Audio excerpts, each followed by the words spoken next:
So I want to talk about legacy, and I'm going to take it on a bit of a spiritual route, because this is my belief, and I'd love to hear your belief and take on this too, man, is that I believe that the 7.7 billion souls on this planet all chose to be here for a reason. Now, I understand that I feel that why I chose to come through this time around, because I believe in reincarnation, is that my soul chose to come this side to be part of this men's work movement.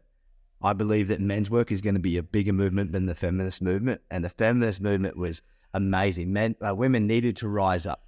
They needed to claim back what was theirs. They're doing it for themselves. Whereas men's work, where I feel that is like, yes, we men, we're working on ourselves for ourselves, but for the sake of our family, our community, and humanity. Now, a lot of men, before they enter our space, a lot of men, and there's people I talk to with the circles that we run and everything, they don't view themselves as leaders.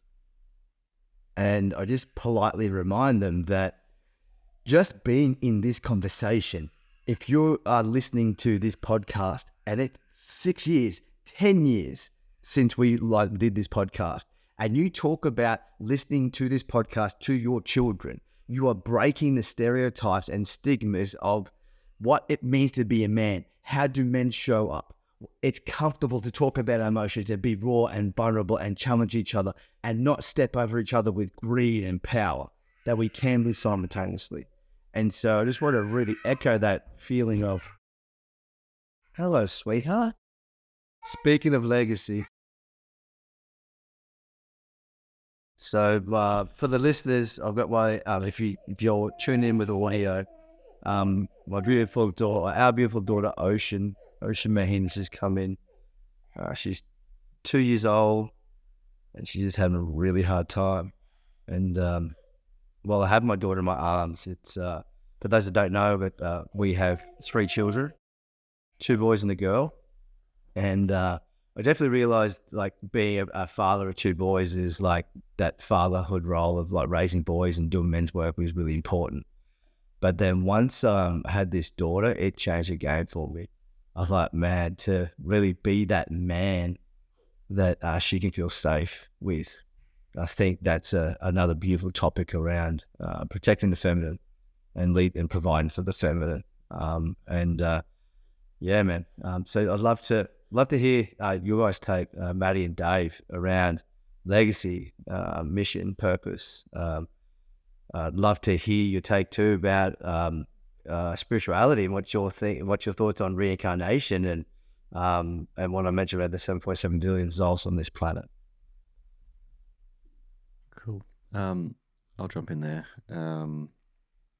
So I would classify myself as someone who is open to spirituality, but not necessarily a deep believer in that.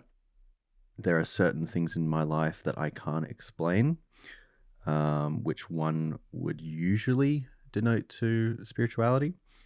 But yeah, I think I'm on a path of open-mindedness with that. Touching on legacy, I don't have any kids. I don't know if I will have kids, but legacy for me is this. It comes back to to my friends that committed suicide.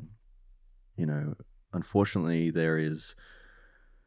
tragedy exists in this world, and for someone who is 17, 18, 19 years old to take their life, or younger, even or older, anyone to take their life, it just shouldn't happen like that.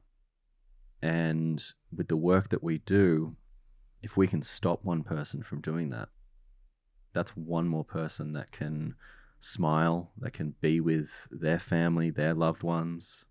That's one more person that they can wake up and hug another human. And that to me is a win. That to me is a huge win.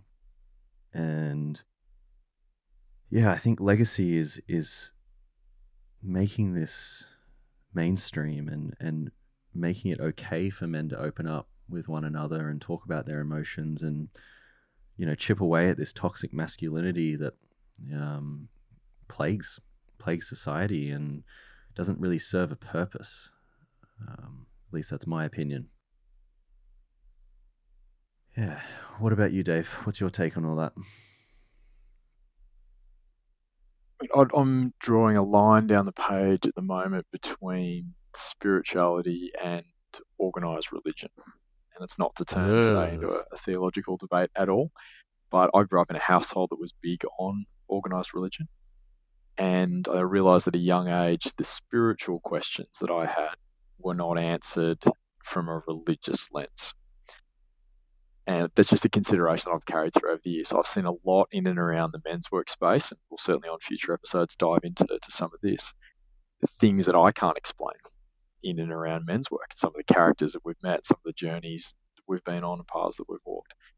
And I think there are spiritual answers to those questions that organized religion for me couldn't pick up. So it's been, for me, diving into the unanswered, diving into understanding self and life and some of those bigger questions that we have all, speaking for everyone, asked ourselves at 2:00 in the morning, staring up at the stars. It's a beautiful open space to dive into. I think legacy for me talks to impact. And again, I hit on Blaze with you with Ocean, and now I've got 3 daughters. I grew up in a very masculine environment where mum was the only feminine personality in the house, and getting around that feminine now, not really knowing for a long time what to do with that and what sort of impact I could have as a man in that space. So legacy for me certainly has that family channel, but impact in the in the wider community. I think, Maddie, to your point, if we can alter lives, if we can change conversations, and this has come home to roost so many times over the last couple of years being involved in this space, that the conversation that we have, the guy that we tap on the shoulder, the comment that we make, the question we ask, the mere fact that we've bothered to open up a space, we have no way of telling what will happen for that individual or ourselves beyond that. So I think it's our responsibility from a legacy perspective to keep doing that. And that for me is a big part of this podcast as well. Starting those conversations, opening up the space, and seeing where it all goes for everyone that we have an opportunity to touch.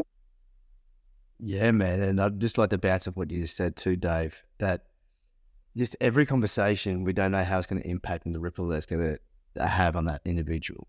Now, I will speak openly that I definitely want to fucking change the world. I want to really put a big dent in this. Though, looking at that objectively, that's going to be a fucking huge thing. To activate a generation of men, it's like, that's massive. Like, that's almost like monumental that it can't happen. But our understanding through the work that we do is that it's an inside-out game.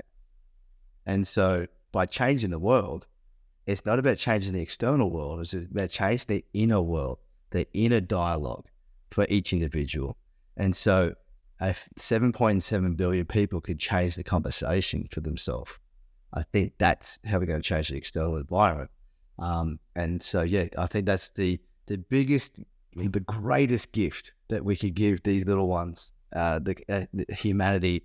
The biggest gift that we could leave as a legacy is that we went on that inner journey. We changed, and we were the pioneers in our ancestry, in our lineage. So in Native American culture, they say that 7 generations ago, someone in your lineage prayed for you to be here right now. And so that's what we're up to right now, is the way that we lead and live our life, that our life can become a prayer, like words with intention, actions with intention. And we could be the people in our lineage, the men in our lineage, to change the conversation and narrative around masculinity and what you just said before, Manny, around toxic masculinity, and change that narrative. We could be that men in our lineage.